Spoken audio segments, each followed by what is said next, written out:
শুধুমাত্র নবীজির প্রতি দরুদ প্রেরণ করার আমলটাই জিকির হিসাবে সবচেয়ে বেশি করেন। দোয়া হিসাবে যদি এটাই আপনি সারাদিন করতে থাকেন তো আপনার জন্য যথেষ্ট হবে, আল্লাহর কাছে আর কিছু না চাইলেও চলবে। দুরুদ মানে হলো নবীজির জন্য দোয়া করা।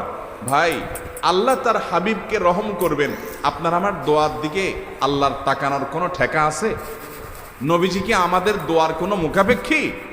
কিন্তু আমরা তার জন্য দোয়া করলে ওই চান্সে আল্লাহ তাআলা আমাদের প্রতি অনুগ্রহ করবেন। একবার না, আপনি নবীজির প্রতি একবার রহমতের দোয়া করবেন, একবার দুরূদ পাঠ করবেন। মান সাল্লা আলাইয়া মাররাতান সাল্লাল্লাহু আলাইহি আশারা, নবীজি সাল্লাল্লাহু আলাইহি সাল্লাম বলেছেন, একবার আমার জন্য তোমরা দোয়া করলে, আমার প্রতি দুরূদ পাঠ করলে, আল্লাহ তাআলা তোমাদের জীবনে 10 বার 10 জায়গায় 10 টাইমস তোমাদের উপরে আল্লাহ তাআলা অনুগ্রহ করবেন। আপনি টেরও পাবেন না কত জায়গায় আল্লাহ অনুগ্রহ করেছেন, আল্লাহ বাঁচাই দিয়েছেন, একটুর জন্য শেষ হয়ে যান নাই। ওই যে দুরূদ পড়ছেন,